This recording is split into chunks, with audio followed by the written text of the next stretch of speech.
With kick technique, body posture and placement is very important. To help your dancers achieve this, you can do this posture exercise.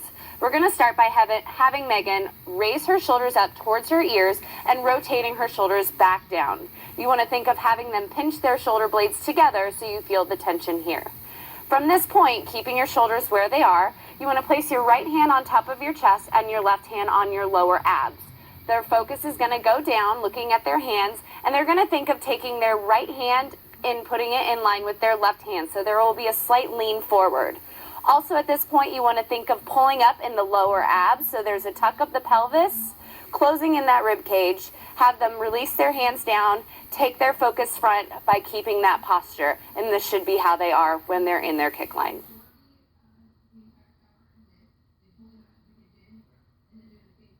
When it comes to working on kick execution with your dancers, you want to focus on, first, straight kicks to the front, making sure that they're kicking within their center line, focusing mostly on kicking towards their nose. You can start by having them kick eye high, which is going to help in the precision of the team, and then progress forward. I'm going to have Megan just do 4 regular kicks without jumping to show where the placement of the foot should be within the center line. 5, 6, 7, 8, 1, 2, 3, 4, 5, 6, 7, 8, 1.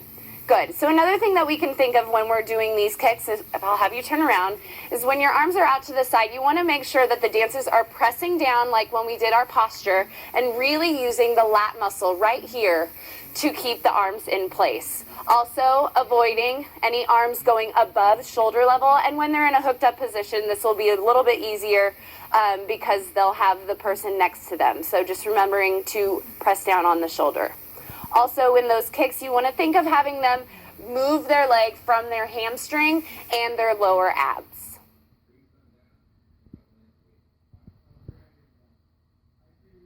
An exercise that you can do with the dancers to help on the precision of the level of their kicks, as well as the snapping down of their legs, is having them kick to the eye high level. That's going to be their eye high. So if you have shorter girls that are on the end and taller girls that are in the middle, their leg level is going to be different. We're going to start with eye high kicks, doing jump kicks straight to the front. 5, 6, 7, 8. 1, 2, 3, 4, 5, 6, 7, 8, 1. So this is going to be harder for your flexible girls because they're just going to want to get their leg up as high as they can, but they're going to have to use their hamstrings to snap their leg back down. Once your team has perfected their eye high kicks, they can move on to kicks heel to eye and then all the way up to as high as they can go. So we'll start off with 4 heel to eye kicks, and then after that we'll go into 4 very high kicks. Here we go. 5, 6, 7, 8. 1, 2, 3, 4, 5, 6, all the way up, go higher. 2, 3, 4, 5, 6, 7, 8, 1.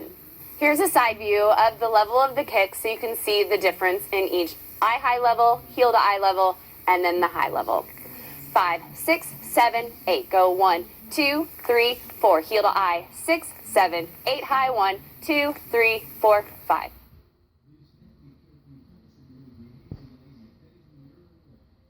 Now I'm going to show you some things that you can work on to avoid common things that happen with your dancers when they're kicking. I'm going to have Megan do an 8 count of incorrect kicks, and we'll touch on what to avoid after that. 5, 6, 7, 8. 1, 2, 3, 4, 5, 6, 7, 8, 1. So the first thing I want to touch on is the level of her arms, and once they're in a hooked up position, this will come into play.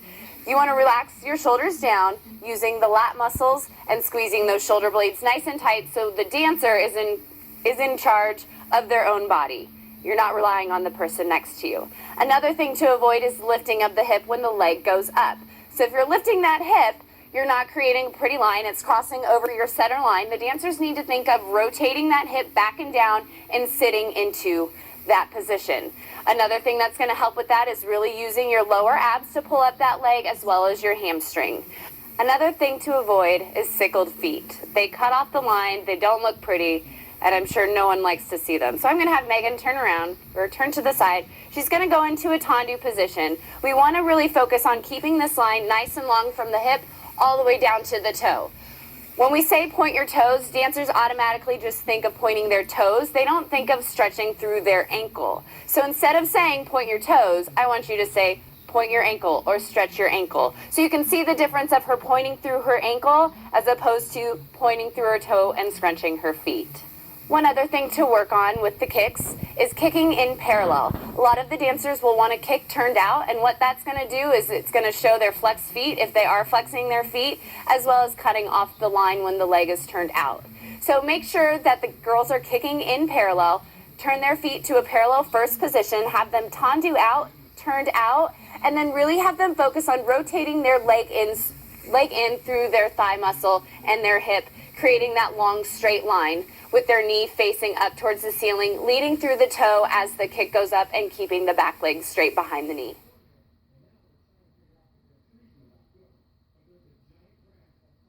The next thing I would like to touch on is the connection between the dancers when they're in the kick line.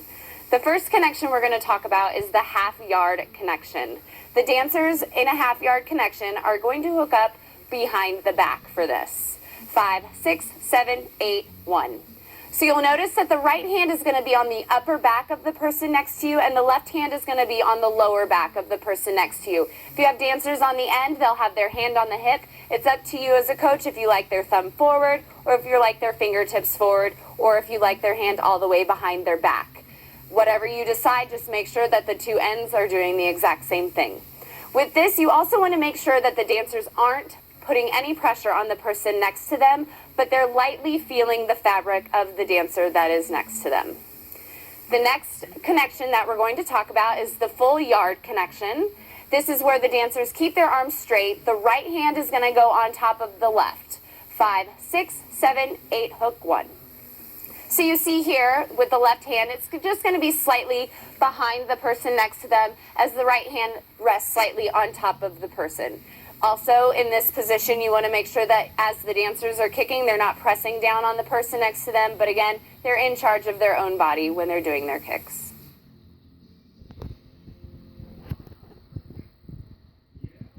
Here are some strengthening exercises that you can do with the dancers to help with their kick technique. Lying on the floor, you're going to have them do scissor kicks. This is going to help with their core strength.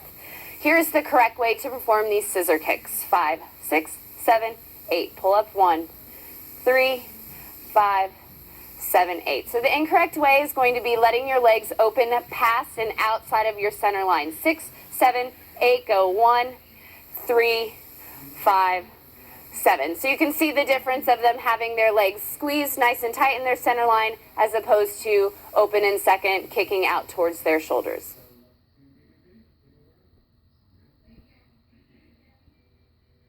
The second exercise that you can do to work on their core with their kicks are called V-ups. 5, 6, 7, 8. Pull up 1, 2, 3, and 4.